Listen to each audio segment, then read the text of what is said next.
You're listening to the Back Home Network, presented by Home Field Apparel.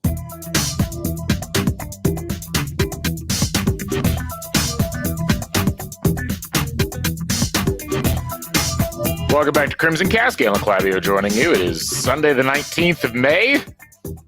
And for the first time in, I think, over a month, we've got both founding members of CrimsonCast on the podcast at the same time. Scott Caulfield joining me here in the late morning. How are you doing, sir? It's been a hot minute. It's been a while, and then I made you wait another hour. Then I'm running late this morning, so it's on me. But no, it's been a while. Good to talk to you again, man. Yeah, absolutely. No, it's fine. It's I had some grading to do, and I had to walk a dog this morning, so it's fine. You know, I've learned to do things in the mornings when Scott's unavailable for podcasting. It's great. But I'm normally up early. Today was a little bit rough, but that's good. Hear it from my wife, hear it from you. It's awesome. No. I praise you as a person who can't sleep anymore and really could barely sleep even when I was a bit younger. I always am envious of people who can shut out the outside world for a little bit and get some extra shut eye. So congratulations. That's helped a lot. Yeah. Yeah, no, absolutely. It always does. But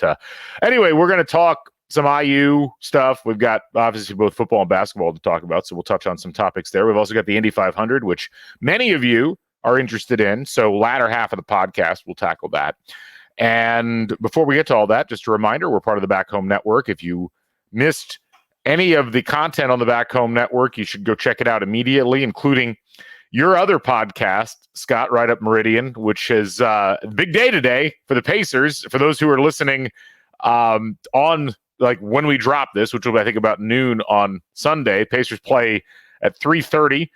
And you've been having a bunch of different people on. Tony Adrania from the Back Home Network's been on, but Dustin Dopirak's been on, several other people. Really great resource for Pacers-related talk. So go check that out. Subscribe. You can go to the YouTube channel for the Back Home Network and see the episodes as well as hear them.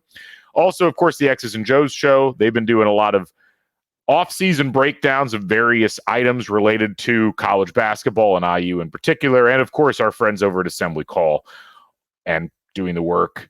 All of that available and presented by Home Field Apparel, your place to go for the finest in college fashions, the softest fabrics, the coolest designs.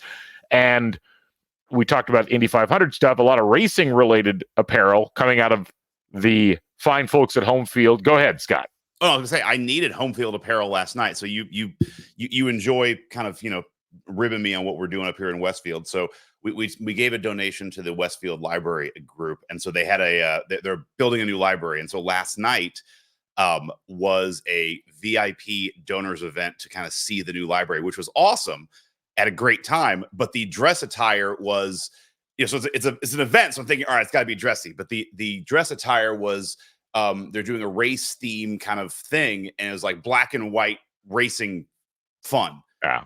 And like, I don't know, like I need Home Field Apparel. Like I need a black and white shirt. Like I was like, I need something because I didn't know how to do this. Like, I could do, because racing is like, if you've been to the 500, you could be wearing like a Star Spangled Banner thong, and like there's a lot. Racing covers a lot of stuff. Wait, have you done that before?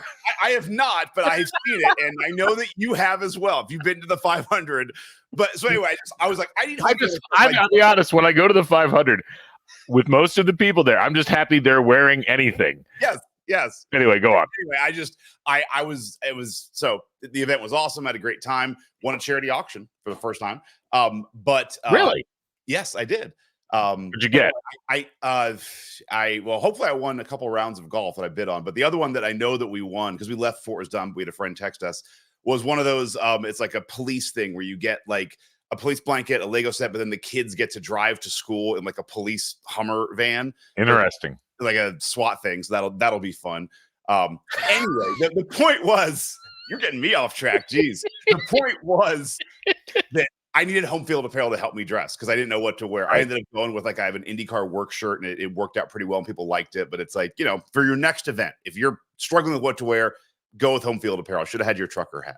Great idea all the way around. Yes, the trucker hat, Indy 500 apparel out the wazoo. They just released that collection, some Arrow McLaren stuff, and of course all of the college apparel that you've come to know and love. Go to homefieldapparel.com, use the code HOME23, get 15% off your first order. And even if you, like Scott and I, are not able to use that code anymore, the points add up. The reward points really do add up. This is really the reward point system that hugs you back. I've gotten a lot of apparel that I probably wouldn't have gotten otherwise, simply because I've ordered so much other apparel that I've gotten these points that I'm able to use towards gift certificates and whatnot. So anyway, go to homefieldapparel.com. Check them out on social media as well. Also, just a reminder, we are on Substack. We've talked about that. Join the free Substack community. Get the podcasts sent right to your inbox. And there's a paid option.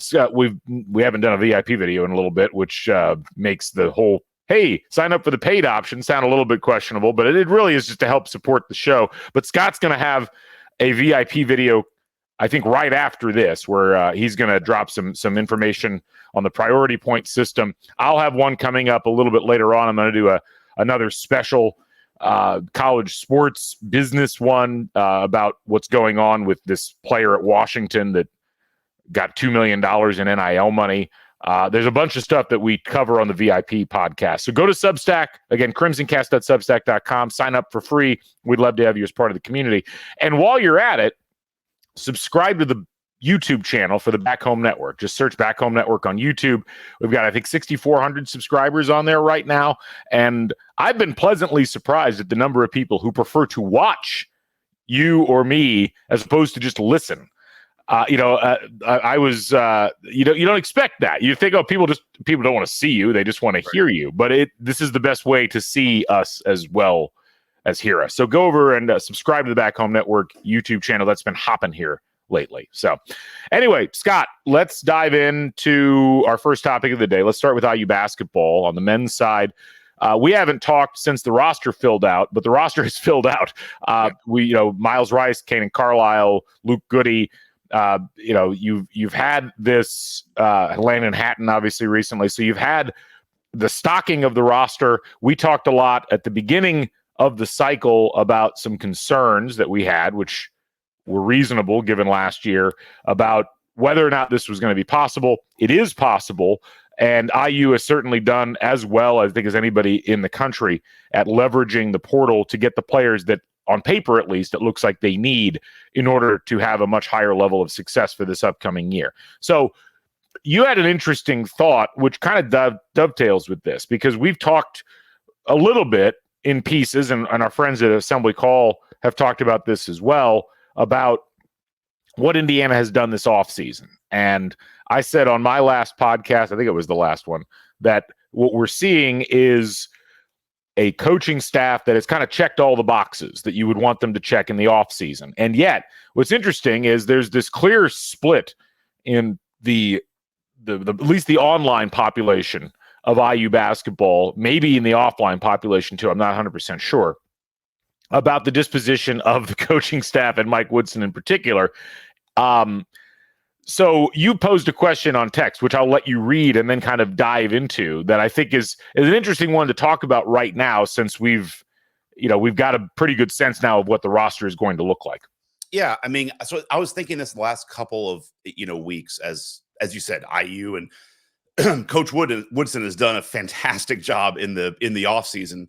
And so on one hand, my thought was, all right, well, let me phrase this correctly. I think that, most times you go into a season where the coach is kind of either one of two things, either on the hot seat or is very, safe in their job. And the way this offseason went, I think Woodson's actually, you could make a very valid argument for either one. And I thought it'd be an interesting way to discuss, because I was almost just give you the other side. It's like a debate, just you take one, I'll take the other. Cause I can really, I'll stop, and then we can, if we want to take one and then the other. But I think you can make a very valid argument that Woodson is really on the hot seat coming into this year, or he's totally safe with what he's done and based on some other external factors. And I just thought it was interesting because it doesn't seem like a lot of people are in that spot. And you kind of have this divergence of things are going great or things are not going great. And you kind of you can make an argument for honestly both sides of that. Yeah, there's two different streams of thought, I think, here that you can really zero in on. And it's kind of like a Rorschach test, in terms of what you want to perceive is where IU basketball is at, and therefore where Mike Woodson is at as the head coach. So you can look at it from the perspective of, here's a coach that made 2 tournaments in the first 3 years, and there were injuries and other items that led to this past year not being very good, and yet they finished strong.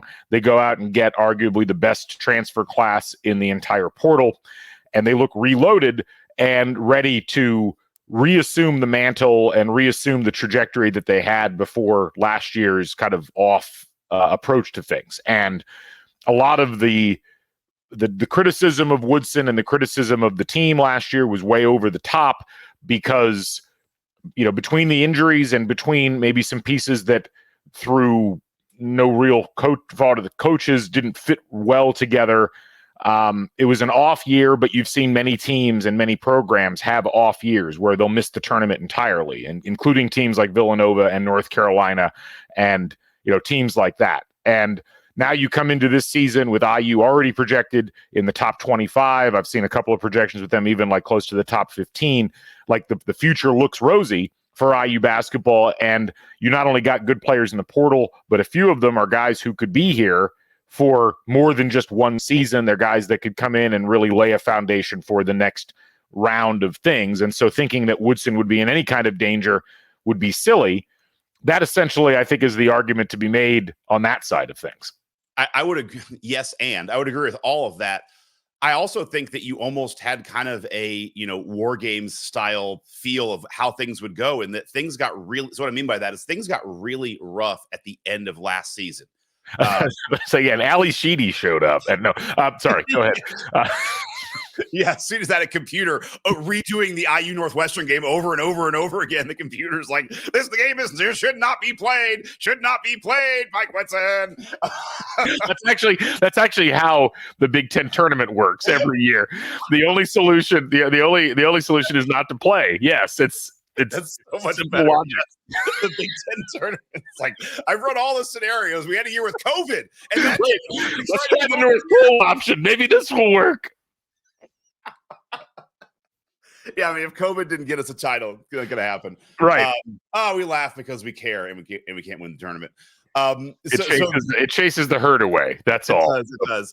So yes, and last year, the Rorschach. So you had the test where you had obviously a very bad end of the year. You had IU getting booed. You had suddenly this feel for, all right, we might need to change coaches. And not only did it not happen, you had the administration and the people who matter kind of come out quietly and say, or quietly, unquietly be like, no, he is our coach. He will be our coach. So he has a vote of confidence after an off year. And then he reloads this offseason. But this is an offseason, as we all know, it's not like this is just all good vibes and recruiting. This is based on money. I mean, a lot of these are NIL deals that cost some money.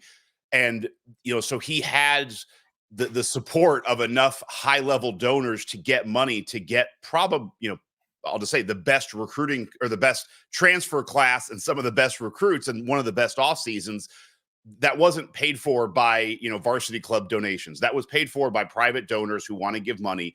And those people need to feel like that this is a wise investment and that everything is right. And obviously all of those things happened because there was a ton of money thrown around this offseason. And so I look at that as the other piece of the argument that,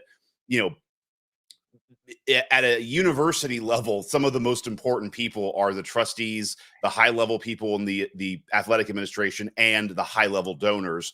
And to a man, all three of those gave their vote of confidence to Woodson. So that's where I was thinking this offseason, he has all of the confidence of all of those people. So he's probably very safe in his job based on everything else that you also said as well. So I guess I'll give the other side of the equation. I can start with the other side and then go from there. And it is kind of a funny, flip. I'll use some of the same arguments against Woodson. This is where I was thinking is that, you now had a lot of people who wrote really big checks. And if this team is not able to finish at a, top 20 type level, I would assume that a lot of those people are like, all right, well, this is really bad ROI in my investment. Like I just paid a lot of money to see a basketball team underperform again 2 years in a row. That's not going to be awesome. everything that I mentioned within the fan base, not that podcast and fan base totally matter, but they do. And if you're getting booed again in Assembly Hall at home, that's going to have some repercussions. And then just the fact that, this is, one thing that I'm, personally being a little tentative about, just kind of waiting to temper my expectations, is I continue to go back that we were not bad in last year's offseason, both portal and re-signing players.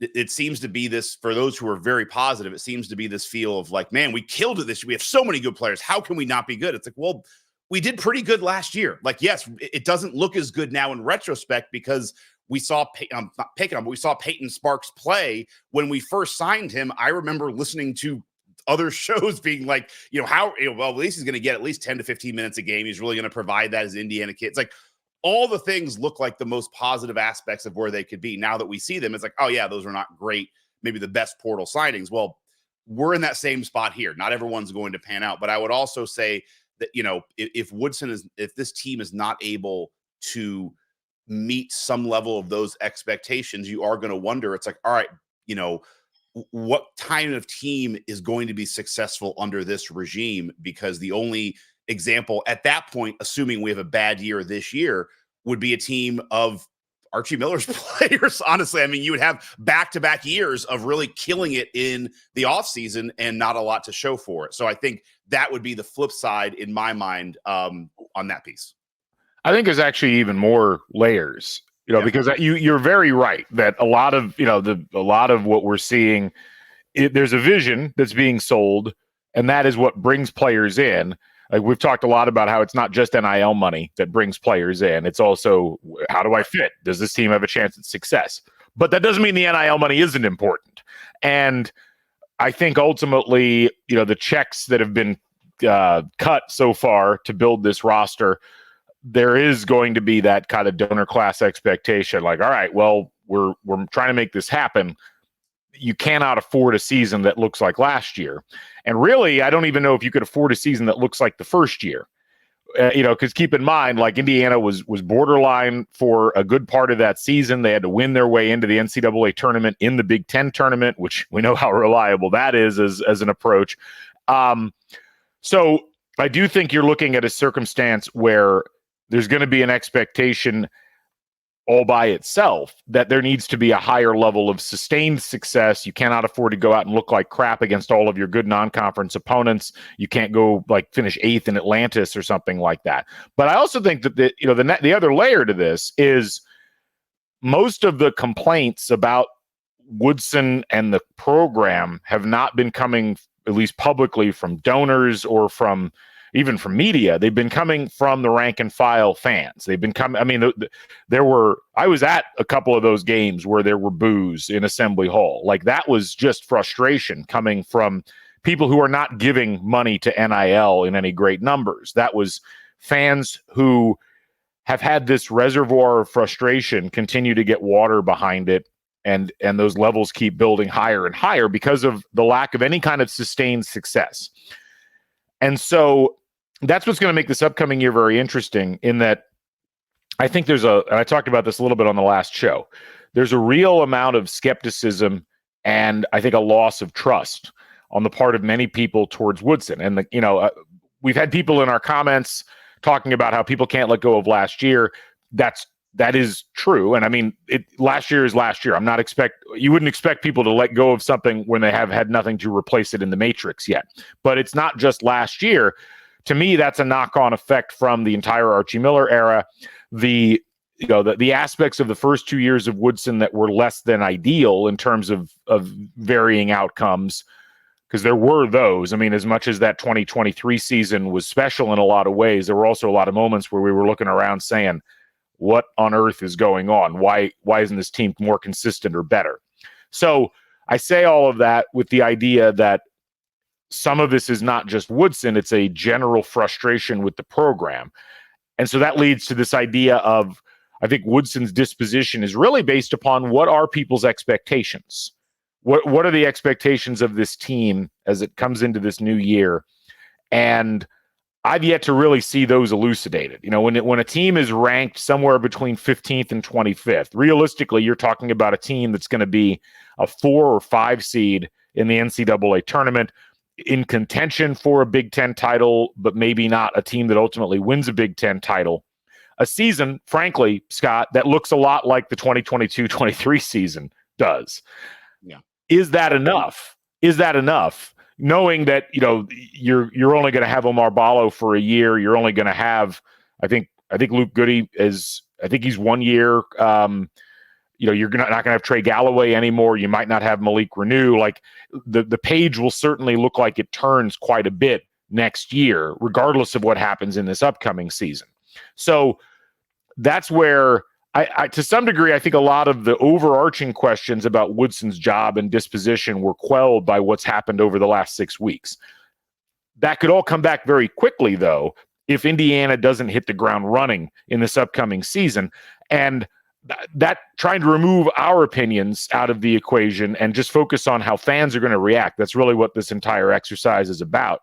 It's a really interesting thought exercise because I really don't know how people are going to react if Indiana is anything other than, playing at a top 20 level to start off the season.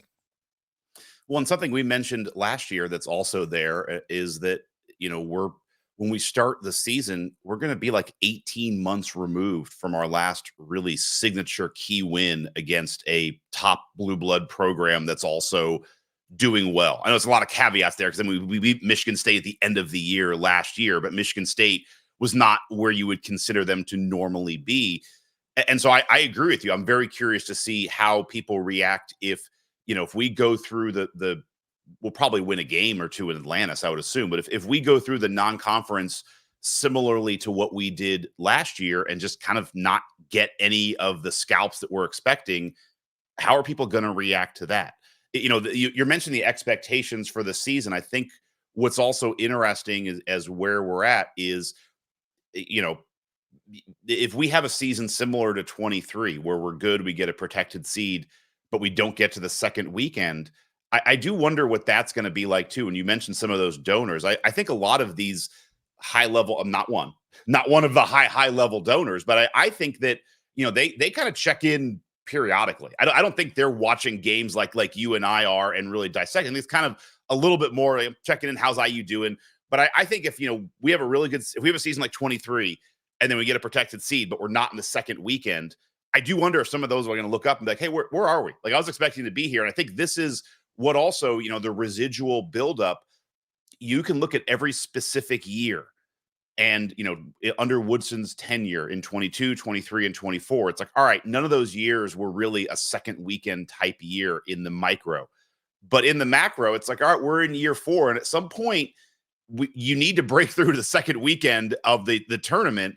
And it is a bit of a crapshoot. And it does, sometimes it involves luck. And you can have a really good season and just meet the wrong team, but you can't keep doing that. At some point, you then have to have a not so good season where you meet the right team and you break through into the second weekend.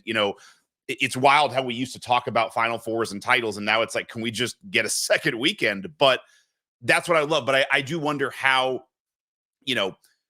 this season is viewed if we don't have that year-end success. And I think that's something that is going to be interesting, because I think some fans are going to reserve judgment until we get to May, and it's going Woodson's kind of future and his legacy is going to be determined by a couple of games. And it's unfortunate, but it's not, because this is the career these guys are into. It's like, I knew Bruce Pearl took some heat after they had a great season. Auburn had an awesome season in whole. They lost one game in March, and fans are not happy. What happens if we have a season like that? Like that, I think that's a real concern, is if you have an Auburn type season and then it's like, all right, now what do we do with that at the end of this coming year? Well, so a couple of things. First of all, donors at the level you're talking about generally have a different motivation structure than the average fan. And I think a lot of the support from donors and from people in the higher ups of IU, I mean, a lot of it is because Woodson is a native son. He's an alum of the program. I think there's patience with Woodson where there might not be with other coaches in similar situations. And I think for IU, it's interesting because ultimately the question has to be asked, like, where it's not impossible to have high levels of success. And the question is, at what point do you say the foundation needs to have been laid where there's consistency? That was really ultimately the problem with the Archie Miller era. It was really the problem with the Tom Crean era. And it was the problem at the end of the Bob Knight era, where it's like you just aren't being consistent enough. 19, 20 wins, 21 wins, whatever is fine in one season, not consecutively, not consistently. And this is where, I've always rejected this idea that, well, you just can't do that at Indiana anymore. And you just mentioned, like, well, Bruce Pearl is doing it at Auburn, where you probably shouldn't be able to do it at all. It really does come down to, is the alchemy there where a coach can do what they need to do in terms of recruiting, in terms of coaching, in terms of setting things up? And ultimately the results say everything about that. I mean, I believe, as we look at Woodson's tenure and we think about it from the standpoint of where is he within the confines of the fans, what I'm really fascinated by is the sea change in approach that seems to have occurred since the end of February. With, now you've got, multiple visits out to high school recruits. You've got all of these other things that people were being critical about, and it's suddenly they're happening. I don't think that's accidental. Like, I don't think that that's just one of those things where it's like, well, we were planning on doing that anyway. There has appeared to be a real delineation from before that period and then after that period in how the coaching staff and Woodson are approaching these things. And I do think that stuff matters. And, a lot of the criticisms and complaints about Woodson have been kind of twofold. One of them has been the refrain we've heard quite a bit from, people that follow recruiting or journalists who follow college basketball, that Woodson is not as active as fellow coaches, at least in the high school recruiting scene. Clearly does very well in the portal, clearly does very well kind of swooping in and grabbing players who are disassociated, like Bryson Tucker or Malik Renew. But the other aspect is the criticism around the style of play, the criticism around the offense, the few criticisms we've seen about the defense this upcoming year. I think this team could be very good offensively. I'm not sure how good they're going to be defensively, because it's just really hard to bring people together. But all of this is it's all happening with the backdrop of a college basketball scene that's changing so dramatically, so quickly, that the old methodologies of who you're recruiting and who you're bringing in and how you're approaching things. I was trying to get into this on the last podcast where I was talking about, the extra scholarship. And it's like, well, do you really want to go and fill that with somebody who's not going to play, when you'd rather have that player probably going somewhere and playing for a whole season and getting extra development and then being able to come in with a little more experience? There's not really a need to have a 13th player on the roster. That in and of itself is a huge change philosophically from how a lot of programs would have thought about things 5-10 years ago. So it is really hard to judge Mike Woodson on a rubric that we've used for college basketball judgment in the past. A lot of it is very dependent on the current factors, and then is ultimately dependent on things we can't predict, which is how do all of these players that they've gone out and gotten come together and get put together. So to go back to the central thesis, or the question that you were asking about. Well, and can I add one more thing to that? Go ahead. Just about how things are changing. At some point there, this is not going to age well, but at some point there will be a team that crushes it in the transfer portal that then crushes it in the season. But at least with the small results, when you look at, and it's one point that there's a lot of different ranking services. And this is why I'm not a huge fan of getting too much into, either portal or recruiting stuff. But if you go to 24/7 Sports and you look at last year's team rankings for the transfer portal, number 1 was Arkansas. Number 2 was Indiana. Number 3 was St. John's. Number 4 was West Virginia. Number 5 was Kentucky, Kansas, Alabama, Washington, Michigan, UCLA. One of those teams made the Final Four.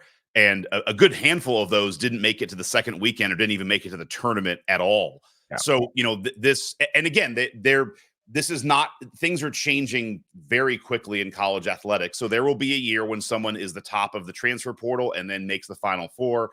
And then suddenly everyone's going to think that's the new model. maybe this is that year for Indiana. But the idea of we're going to do a full-scale reboot through the portal every offseason, at least thus far, it hasn't shown that it can work. Again, I'm prefacing it. I think at some point it will work, but that's the real question that's at hand too, is this the right model right now? And it's funny. That's kind of been the thing under Woodson, is, as you were talking about it, people get this murmuring about, he's not showing up to recruiting. He's not doing it the way it's been done. But then he kills it in recruiting. It's like, all right, that's awesome. And then we're also, concerned about the style of play. And my thing is like, then win. Like at some point, like results can cover up a lot of that. No one's going to give him concerns about the way he's handling recruiting for the next 5 or 6 months. Cause like, yo, man, you just crushed it in the offseason. And he did. Yeah. Well, and going back to your central thesis, like Woodson appears to be both mega safe in his job, but also on shaky ground.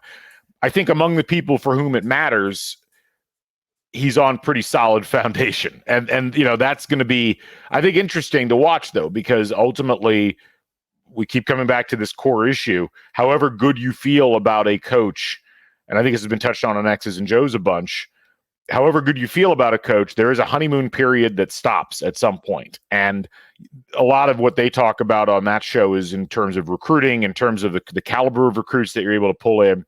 But it's also about the fans, and it's about that relationship with the people who are paying money for tickets. And yes, the donors are more important in the micro, but ultimately the macro, the atmosphere around the program is the key thing. And that was really what was so concerning about February of 2024 with this basketball team.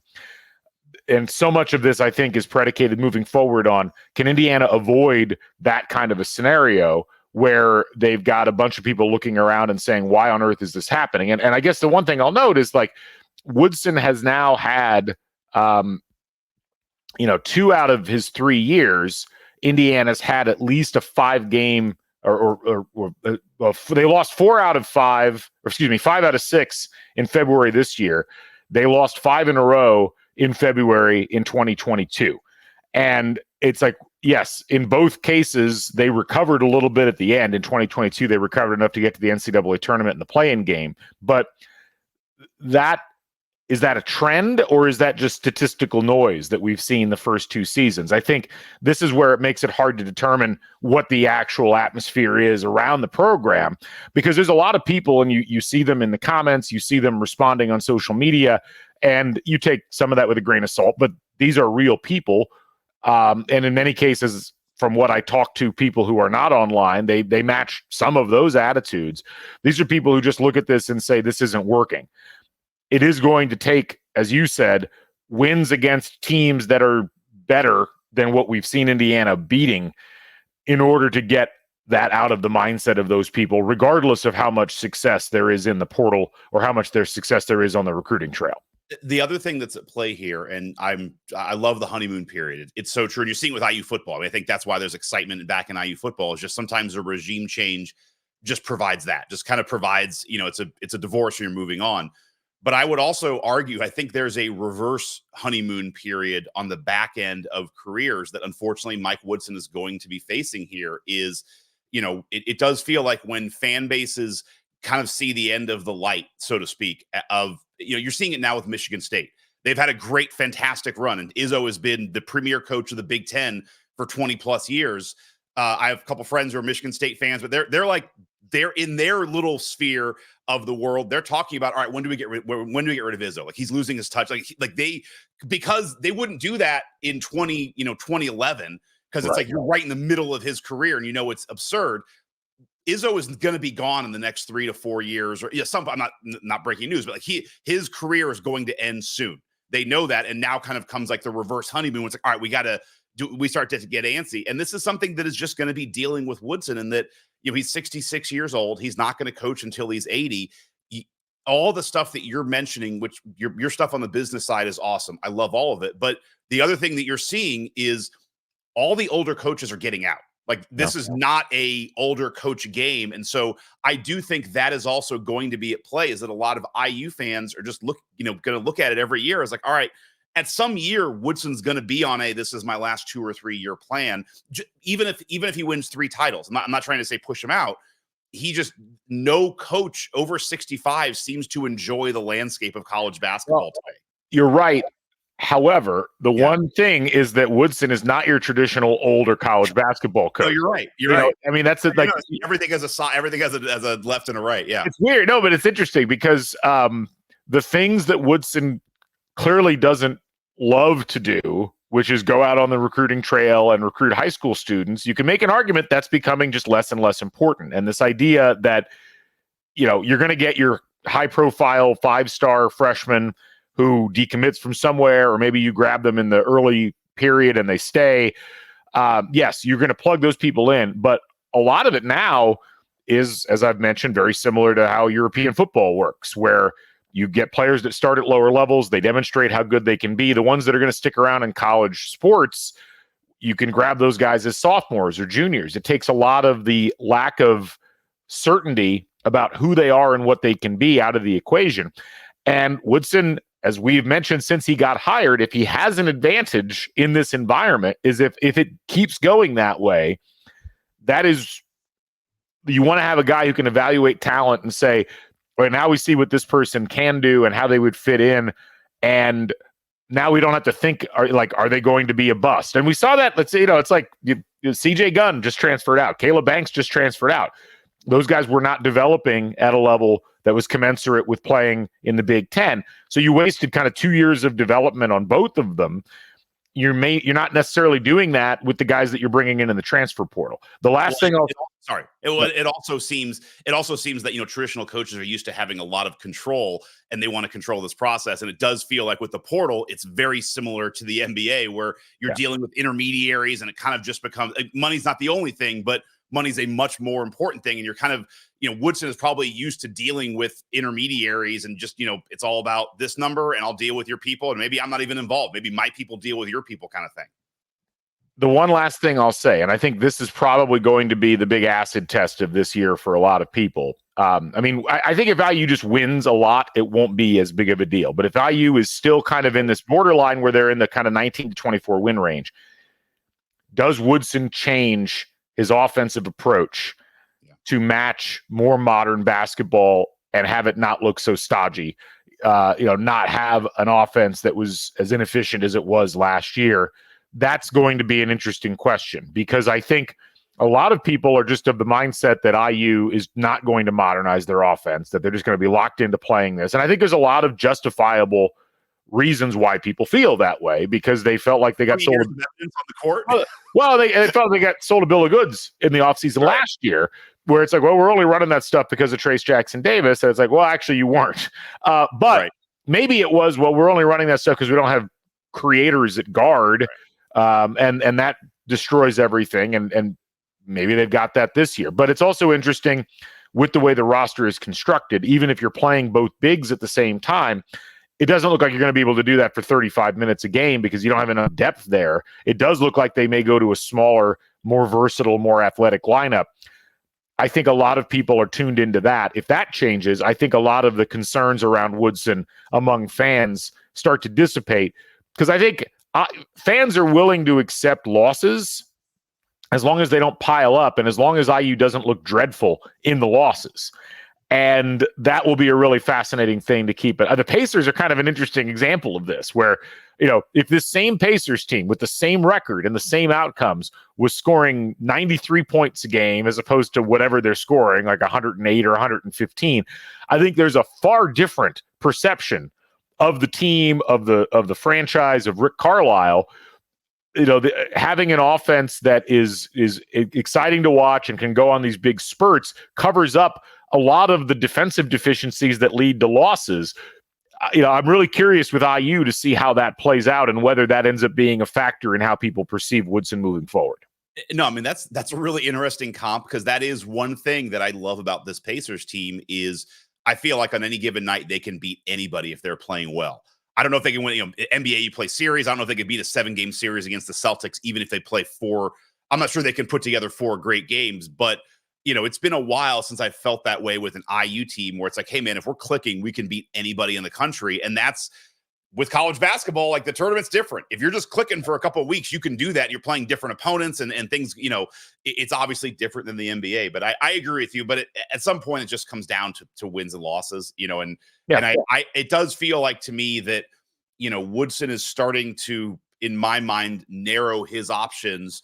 And the one option is going to be, there needs to be some March success. Cause I feel like if we have a really good season with a lot of wins, and then we're not able to make the second round of the tournament, I think that's going second round or second weekend. Sorry, second weekend. That'd be a problem. But I mean, I think, we've been to the second round a couple times now. Like, I think second weekend is tough. And as you mentioned this a couple months ago, and it stuck in my head, but it is true that, this is where it's a little bit unfair with college basketball, because it all comes down to, a couple games, but it also is like, this is the job you signed up for. And those are the requirements that are up there, but you can have a really good season. You can be a protected 3 seed and not make the second weekend. And it's, this is why it's tough to put all of your marbles in. We have to have success in March.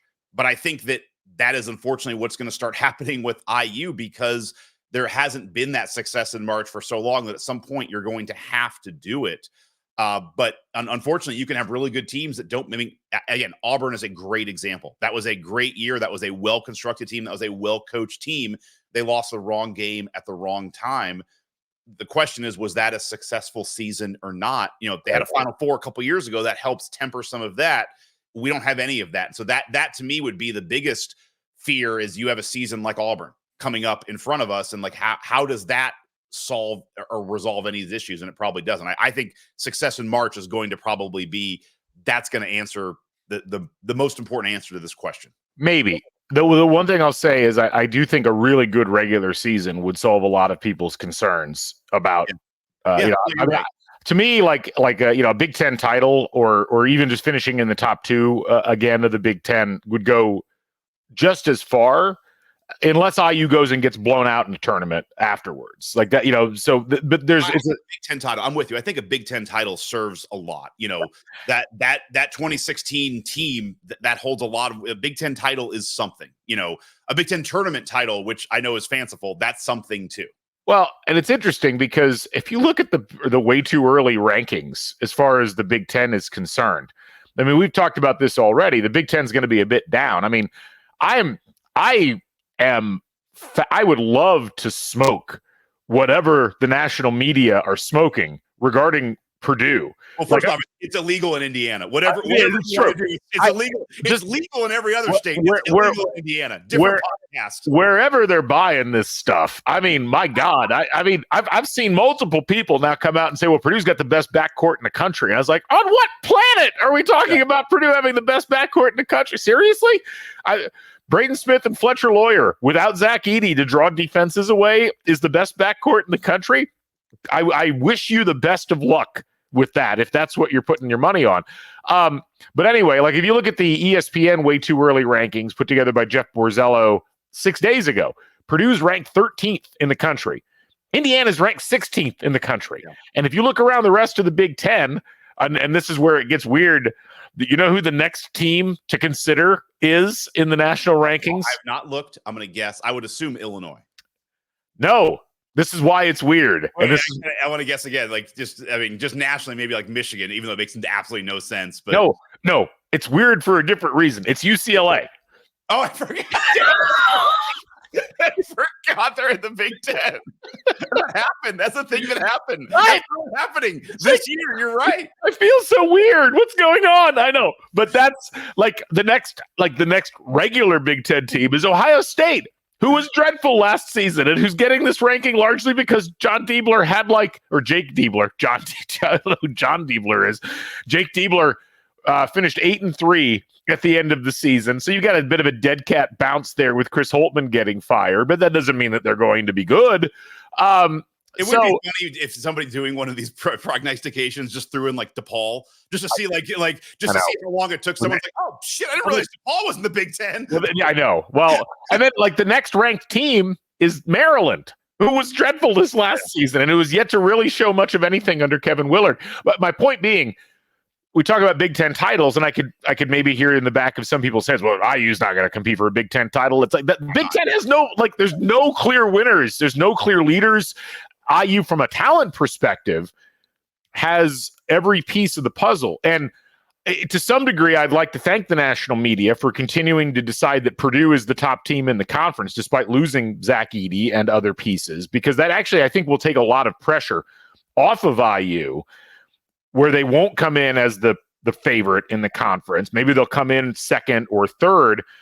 But that, in a season where there's not a clear favorite and where Indiana's taken all these steps to make their roster better, in the back of a lot of IU people's minds, I could see them saying, yeah, we should compete for a Big Ten title. And I think that would go such a long way towards quelling whatever related or remaining unrest there is in terms of Mike Woodson and the way that this program is headed. So anyway. I completely agree with that. And I think that's, Big Ten hardware really matters. And that is, especially for a fan base like Indiana, that, we're competing with Purdue for Big Ten titles, and it does that regional piece, even though it's UCLA, matters.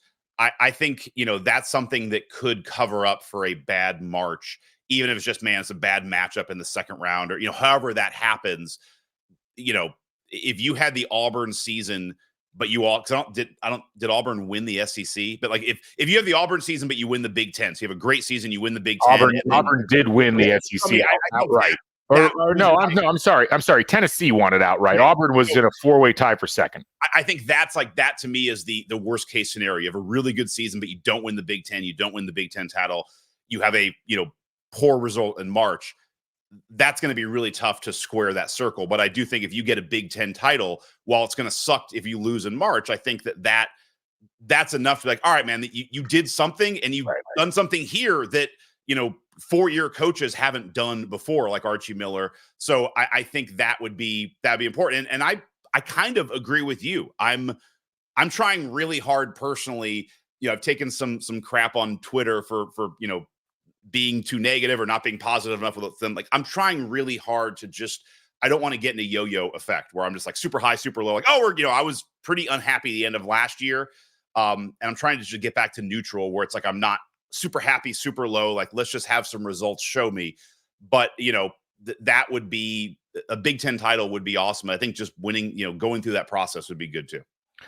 Let's jump over, talk IU football real quick. Obviously, It's been a fascinating last few weeks for them as we saw some exodus of players. And I think that was always, to some degree, to be expected, given the lack of certainty about how guys were going to adapt. But we've also seen IU go back out, grab some additional players who look really good. We're seeing them rated relatively highly in terms of overall roster talent.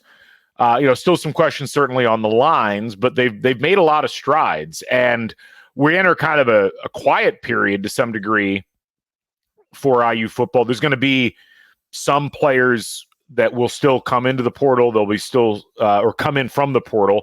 I think we're done with players leaving in the portal because that deadline has passed a couple of weeks ago. But I think, at this stage, I'm really curious about IU football and expectations, since we've been talking about expectations this whole podcast.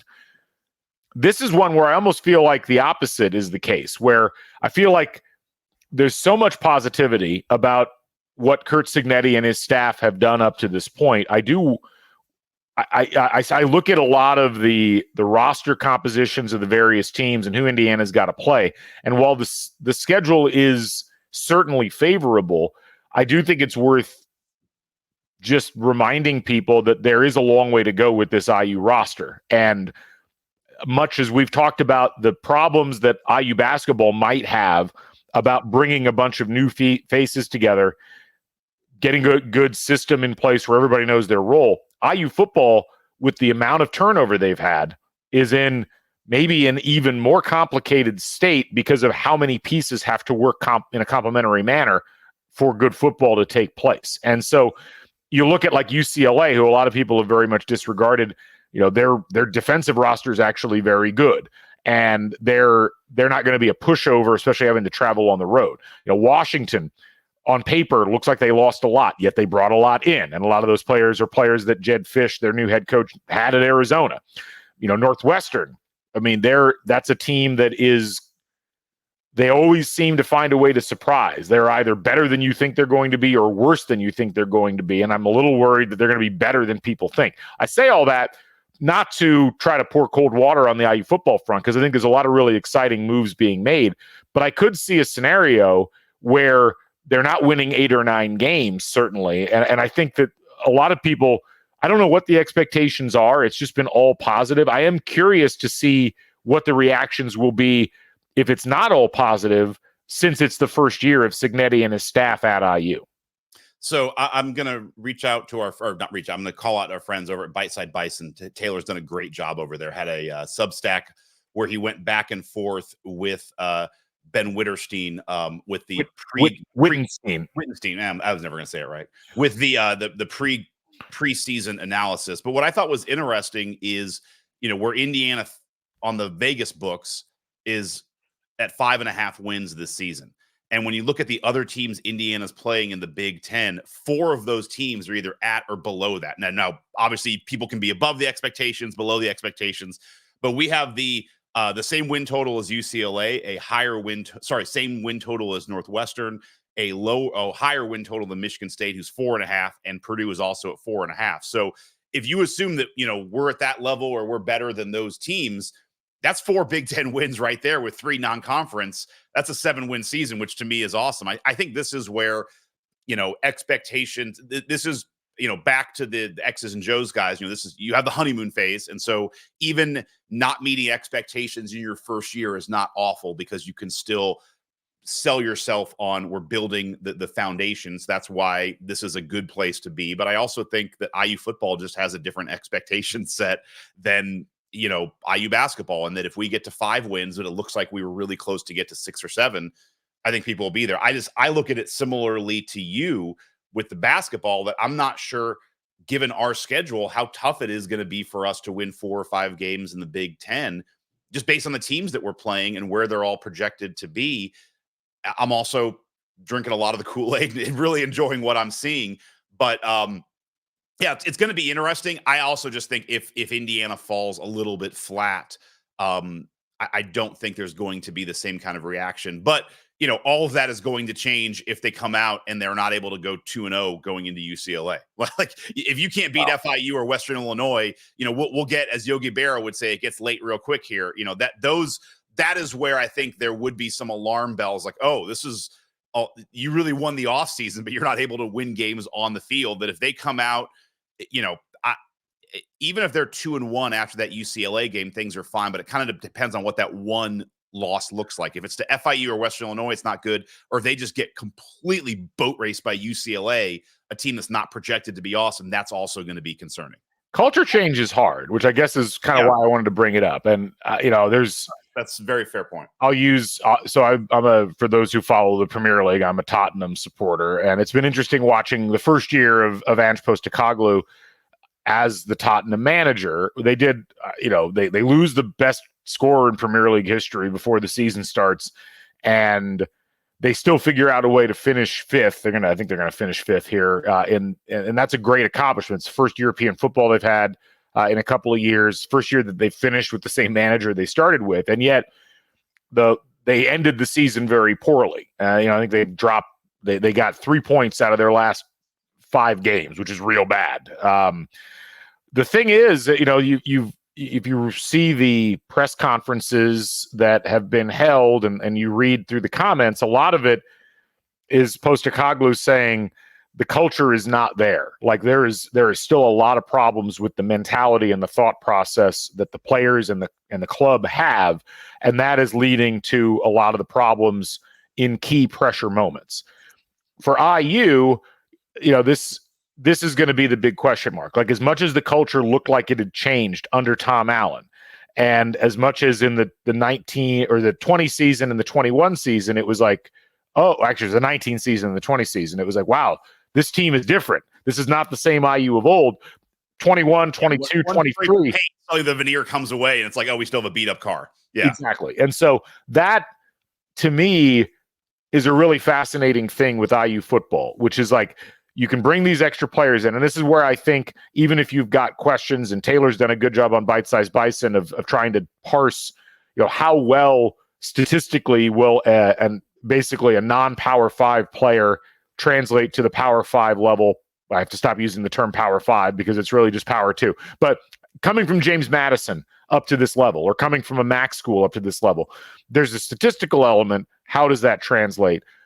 But the other aspect of it is if you can import winning culture, and if you can import that idea that the thought process is as important as the actual physical manifestation on the field, that really does make a big difference. And that, I think, is going to be the big question mark, not just for IU football, but for IU basketball to some degree as well. Like so much of this, and this is, I guess, where it's a thing that hasn't been talked about as much with Woodson, but I think after last year deserves some commentary and really will help to determine how people think about things moving forward. It's like, it felt like the culture took a step backwards in 23-24. Does it come back to where it looked like it was in 22-23? With IU football, nobody's around essentially still from the last really good culture team that IU had. Can Cignetti instill that in his team? Because that, as we know from watching teams like Iowa, Wisconsin, teams that are underpowered from a talent perspective, a lot of their wins, Northwestern's probably the best example of this, come from mentality and come from being able to do the little things. So that, to me, is where I'm the most interested in how all this plays out. And I'm looking forward, frankly, to those first couple of games, because as you said, if you're close in those games, I mean, look, if you think about IU football last year, when did we know for sure that there was a real problem? It wasn't the huge losses that Indiana, would suffer. It was Akron. It was the Akron game, 100%. That Akron game, we looked at that Louisville game and we said to ourselves, oh, maybe this team has got some juice in it because the second half is what we're going to get the rest of the year. And then you get that Akron game and they got to go to multiple overtimes to defeat Akron at home. And that was a terrible Akron team. And immediately they come out of that. They lose 44-17 to Maryland. They lose 52-7 to Michigan. They lose 31-14 at home to Rutgers and were really never in the game. They lose at Penn State. And the Penn State game was better, but they were clearly in a swoon at that point.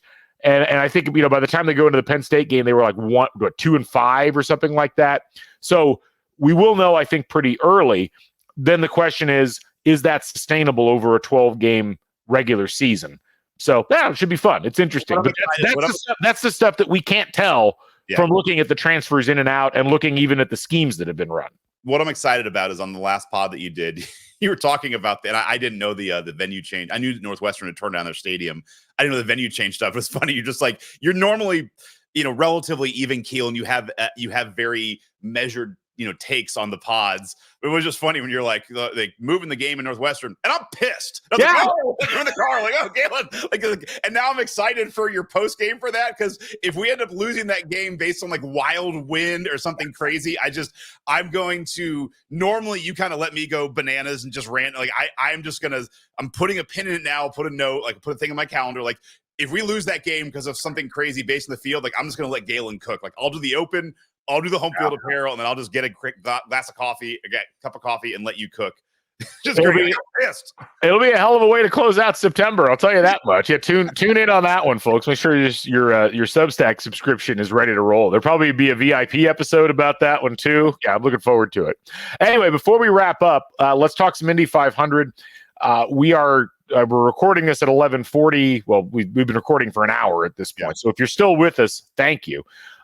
But Indy 500 qualifying, this wacky format that they went to several years ago, where we've locked in positions 13 through 30. Real quick, I did I'm sorry, I'm interrupting. It's on brand.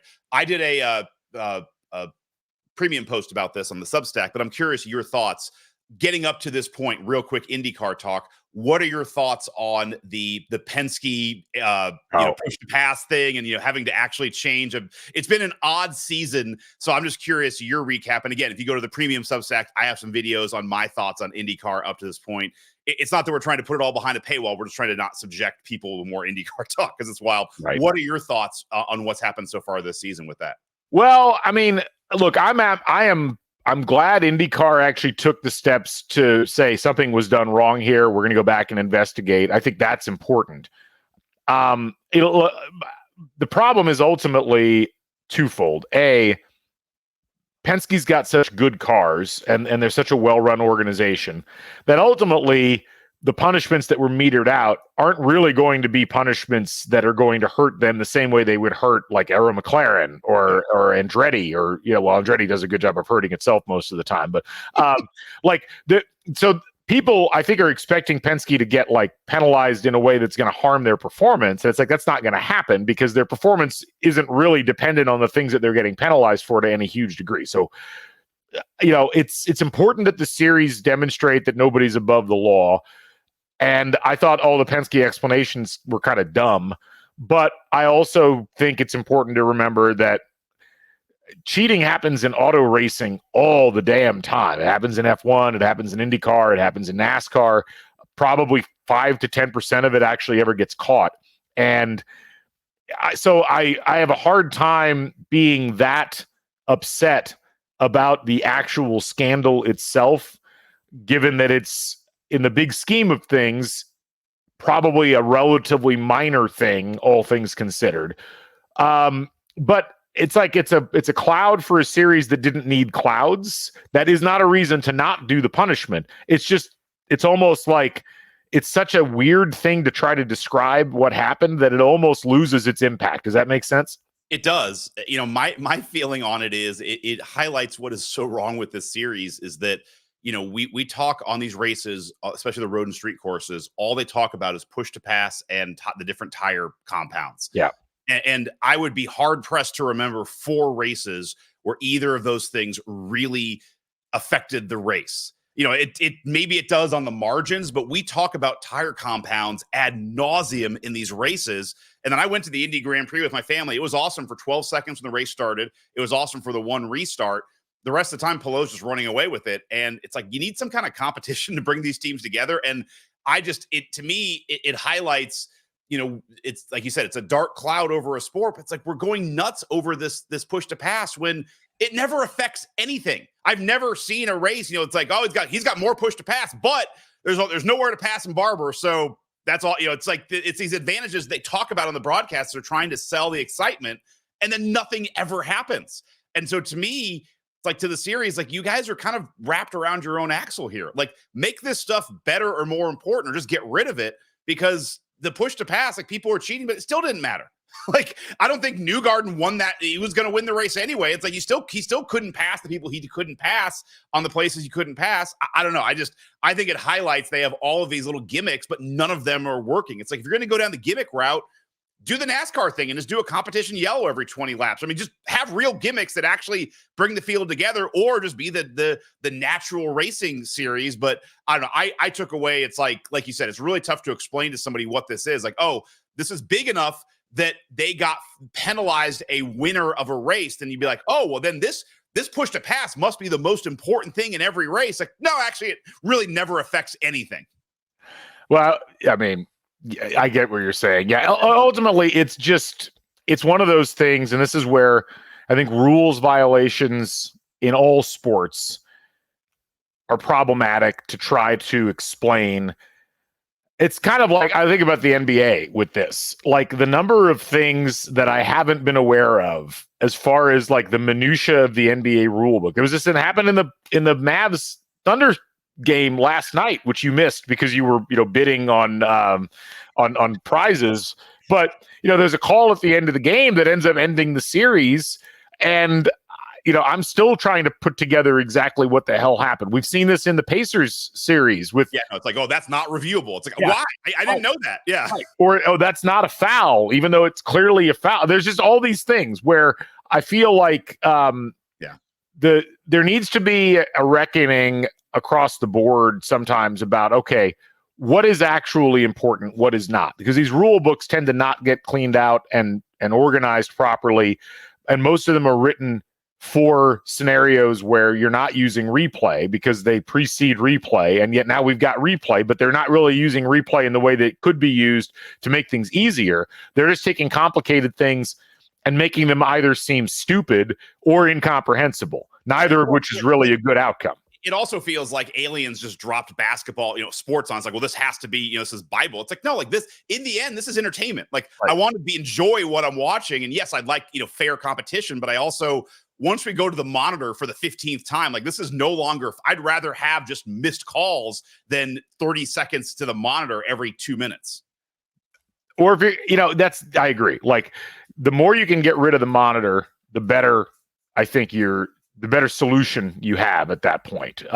Not so much, not the monitor itself. Like you need to be looking at calls and making sure they're right. What you don't need is the performative theater of the official then going and talking into a microphone where they're on camera. Like that really hurts. And now going back to the IndyCar thing, I think the problem there, the weirdest camera, just side note, the weirdest camera angle in the NBA. It's like great visuals the whole time, and then suddenly it's like he's on my webcam talking into a monitor. It's bananas. Anyway, IndyCar. Yeah. And the IndyCar thing I was going to say was essentially it's not a great look when rules breaking happens and you're not sure what the heck's going on. It's almost the opposite there, where it's like the broadcasters generally don't do a great job of describing why something happened the way that it happened. And in a very technical sport, which has a lot of technical rules, I think that there could be some better things done there. Anyway, I'm done on that topic. But anyway, qualifying will happen it happened yesterday on Saturday. And then by the time some of you listen to this, we'll already have the full field set. We'll have they'll do the Fast 12 thing. It's just been kind of a not terribly exciting month of May so far, unfortunately. Some of that is weather. We haven't had the track time for a lot of the teams. It is weird, like you're seeing a lot of engine issues on both sides of the equation. Honda's had issues, Chevy's had issues. Which is always funny to me because then the driver, not exactly an engine issue, but like, Graham Rahal came out, and I get it. He's like, man, the guys in the guys in the garage have been working on this, for 9 months. They've been putting their work in. You always hear that. And it's like, well, have they? Like if you've been working for this for a year, and I know it's way more technical than I'm giving credit for, but it's like, you've been working for a year. Why can't you get 4 laps out of your engine? I know. Well, there's just a lot of and again, these are very complicated machines, and right. You could watch F1, you see a similar kind of thing. But the problem for Indy, though, is that this is the month that everything has to align. You need a good show. You had the Indy Grand Prix, which happened, basically 2 weeks ago or a week ago, and that was a really dull race again. I can't remember I don't remember anything about those races other than bad stuff that's happened. Like, I don't remember the winners, but I remember Hinchcliffe ran into each other, or Hinchcliffe getting hit in the helmet. Like stuff like that seems to be the most. And it's a shame because that is the fastest road circuit that they have on the series, I think, or something along those lines. And normally it's just kind of like, well, here's an event to start, and so I like that idea, but it's blended into a pretty nondescript period here. And qualifying yesterday, I mean, I watched almost the entire 8 hours or whatever it was, and there just wasn't a lot of drama there. And this has been the case for years, where everybody wants to go at the very beginning because the track is still cool, and then some stuff happens during the middle of the day, but the track is too hot in most cases to really go out and get good attempts. Then everything jams up at the end. And, the used to be that everything was decided on the first day that mattered, and then you'd backfill the field on the second day. And there was a whole second weekend of qualifying, which is when the bumping would happen. That wasn't a great system either. I just don't know that what they've got right now is a particularly good system, because you really have to be pretty hardcore to want to sit there and watch 8 hours of qualifying when whoever finishes in the top 12 really doesn't matter. It's really only who finishes 11th, 12th, 13th. No one's that worried about the bottom of the field, because no one cares about the fact that the 30th driver gets in and the 31st driver doesn't, even with some big names there. Like Marcus Ericsson has not qualified yet. Graham Rahal has not qualified yet. The chances of both of them getting in are still pretty good. Maybe Graham Rahal not, I don't know. But Graham Rahal's almost not a big enough name at this point to even get that fired up about it. the Fast 12 kind of looks like a fait accompli. Like, is anybody really going to be able to challenge any of these Penske cars for the front row? It doesn't look like it. Maybe Rossi, but Rossi, I'll be surprised if Rossi's on the front row. I'll be happy to eat my words, but given the problems that the rest of the team has had, the only really interesting story was the Kyle Larson thing. And even that was just kind of like, well, we know he's going to qualify the car and he's probably going to be in the Fast 12. It just felt like a long day of not a lot. And that, for a series that really needs to maximize what little time in the sun it gets, that feels like a concern. I agree. I mean, it's the last 30 minutes. We were texting about this. The last 30 minutes of the Saturday is always good. But it's like, this is the problem with filling the field, is you have to fill basically 20 spots that are not exciting. It's either you're in the Fast 12 or you're in the bottom 4. Everything in the middle is kind of just, once you're in those middle numbers, like, yeah, you're in. Like, you're in. You're not going to be fast. You're not going to be slow. You're in. And it takes 2 hours to do that. It's not super fun. The thing that's frustrated me with the qualifying process, I'm okay with the system they have now. It makes for a really interesting Sunday. Again, it just sucks. Now it's like going up against a Pacers game. So very few people are, Pacers fans are going to watch. They've, by bringing in the Indy road course, the idea was that's kind of how you open the month of May. But in doing so, that locked them into 4 days of practice, because then they have to, Mother's Day is the day after. Monday, they got to flip the course back to the oval. So you don't have practice on Monday.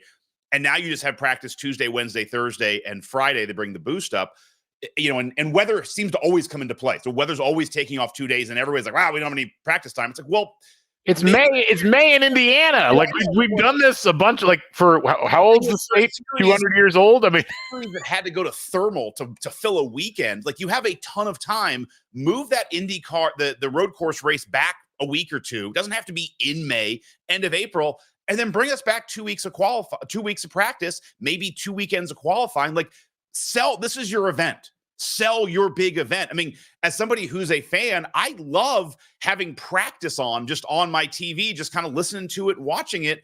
I only get 3 days, 3 or 4 days of that now. And normally 2, because it rains out. Like, I think they've done themselves a massive disservice. And I think you end up seeing a lot of teams struggling to figure things out.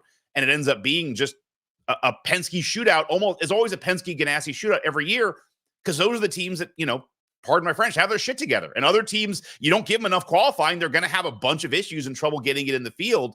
So anyway, that being said, today will be interesting. I agree with you. I think it's, normally the Fast 12, anyone in that top 4 is going to be on the front row. You very rarely in this setup that we've had for the last couple of years, somebody in position 6 or below in that Fast 12 ever jump up to the front row. I like Santino Ferrucci. I think he's a driver that has done well in the race. But I mean, his team is AJ Foyt. So that's always going to be a hindrance. I think you're going to see that. As for the drivers who don't make it, I think the Ericsson thing is interesting. It's a guy who's finished first and second his last 2 500s to now be on the bubble. This is what IndyCar should be selling. This is a guy who, theoretically is on track to have one of the best careers at Indy just based on his first couple of races, who's not even in the field right now. That's the focus. I think a lot of people are looking at Graham Rahal, the idea like he hasn't made it 2 years in a row. Maybe that's more on him. Oh my gosh. Fast thing jumping in on me. That's the sign we've gone too long. And he's right. He's way more interested in paper than Indy 500. Wow. That was seeing Scott get freaked out. Watch it on YouTube. Scott almost having a heart attack with his 7-year-old. I hope the viewers got as much joy out of that as I did. That was tremendous. All right, thanks, man. All right, he gets the talking gene from me. That's tremendous. Being interrupted by my own son, it's karma. Yeah. But anyway, so I think that I am interested for all of this, but it does, as always, feel like IndyCar has good things to work with and finds a way to kind of do the worst with them. All I'll say is, I mean, I was trying to talk about this on the last podcast, and we'll wrap up here. I'm just not sure who to get excited about this year. Yeah, I'm really not. And I know who the drivers are. I know what teams they belong to. I'm just not sure who to get excited about at this point. And so I think it's a problem with the series that drivers just, none of them are. It's never been to me a U.S. or foreign thing. Like Tony Kanaan is one of my favorite drivers of all time. I think Elio is very fun to watch. My wife loves Takuma Sato. I think he's a fun driver. None of them are American, I can tell. this is just a batch of drivers that are all kind of vanilla and boring. And a lot of them are, VQIST. As I'm programming my scanner, it's all a lot of, VQuists, Rosenquist, a lot of VQISTs, a lot of kind of, Scandinavian drivers who just are not super interesting. And the crop that's coming in, they just need some personality. Like Newgarden is screaming to be the face of the series. And it's like, just be interesting, man. Like stop taking the Scott Dixon playbook. And to me, I think that is part of the problem. Graham Rahal is actually kind of an interesting, engaging guy. He's just not good enough to be up there. I think that's a problem, is the series needs personalities. And this is what you get with single player sports. Tennis has dealt with this, where it's not so much people love Federer and Nadal. You need guys who grasp your imagination, and sometimes they're not there. And I think that's what's running with IndyCar right now, is a lot of the younger drivers that are coming up, like the Pato Awards, the Alex Palou's, who are good, are just not super interesting. I know you and I have talked about this a bunch, and I understand where you're coming from. I just think the races aren't that interesting at this point. Well, that's 100% true. I honestly could give or take the personalities. I fell in love with IndyCar because I really enjoyed the racing. Yeah. And it isn't there to me at the same level that it needs to be. And that is right. Like Indy's the one race where it's normally pretty good, although it's also just kind of a crapshoot. At this point, it's a luck thing more than anything else. So you get a lot of Indy's gotten worse too. It's turned into like everyone goes the first lap and then everybody's immediately in. All right, let's prepare for the last 20 laps. It's like, that's again, back to the rules. Like, that's great, guys. But like, I'm sitting here in the sun for 3 hours. Like, I'd like to not just fast forward to 2 hours from now. And some of that is because the cars are just that much better. I mean, right. like the thing about every qualifier on Saturday did at least 231 miles an hour and didn't look like they were pushing it. And that's great for safety, and it's great because you've got this high level speed, but everybody's within essentially 2.5 miles an hour of each other, or 3 miles an hour of each other. So there's this there was this whole thing. There's this, why is Takuma Sato's car working and Graham Rahal's isn't? And they're both in the same team. And then you look at the numbers, and it's like Takuma Sato's car went like 2 miles an hour faster, which on 4 lap average of it's milliseconds. It's tenths of a second. Like there's really not that much of a difference. So and to some degree, I think you get to a point in auto racing where the differences become so minuscule that it does take away from the competitive aspects. Because as we know, like the big misconception about Indy is that IndyCar, the Indy 500, is a race to determine who the fastest car is. That is technically true. But Indy was always about what car could go 500 miles under those conditions. It's essentially an endurance race that happens to have really, really fast cars. Well, and you and I love to watch the old races. And if you go back and watch races from the 70s, 80s, even the 90s, every 25 laps, it's like, oh, he blew an engine. Like, oh, he blew a gasket. Like, it's one of my favorite things of all time is watching AJ Foyt come in. This is like, 84, back when people had fire suits. There's guys in jeans and overalls just coming out and banging on the car. But it's like, no, you're right. I mean, you used to have 7 or 8 cars that would just not finish the rate, not based on wrecks, just based on our car couldn't make it. Yeah. So it may be an unfixable issue, which whatever, but it's unfortunate because it does feel like with some of the exodus of certain drivers and just the way that the series has gone, it doesn't feel like that passionate of a month. There's people who disagree with that right now, and that's fine. I'm just saying it feels to some degree like there needs to be a reset in some way, shape, or form, either in the format or in something. So we'll see what happens. But I agree, because I was thinking about it too. You have a field with you. You have a lot of former winners. Yeah. You have some really good young drivers like Palou and Pato Award who haven't won yet. And normally, the years that the field hasn't been as exciting as you don't have a lot of you have a lot of winners here. So you have a lot of people who people know, and they know their racing styles, and they've won in engaging fashions. And so it is interesting, but I am feeling the same thing, just kind of like, oh, wow, it's coming up. And I'm just not as excited. That said, I'll be going and excited for the race, because the race is always more than just the race. It is a spectacle and a way to spend a great Sunday in May. On that note, we'll go ahead and wrap up as we've kept you for 80 minutes. That's probably enough time. We will be back. Scott's going to have a VIP video popping up a little bit later today. So if you're on the CrimsonCast Substack on the VIP side, keep an eye out for that. We'll have some podcasts coming up later this week. We'll probably do like a full, or at least some kind of actual preview of the race. We can talk through. We'll do it later on this week. Yeah. And then we'll see what else goes on. I'll have some more college sports business stuff popping up later this week as well. So keep an eye out for that. And just a reminder, be sure to visit homefieldapparel.com, our presenting sponsor. Be sure to check out the other podcasts on the Back Home Network. And be sure to have a good Memorial Day weekend if we don't talk with you before then. Although I promise it won't be us. It'll be you. So anyway, for Scott, I'm Galen. This is CrimsonCast. We'll catch you folks on the flip side. Thanks for joining us once again. Bring back the Bison. So long, everybody.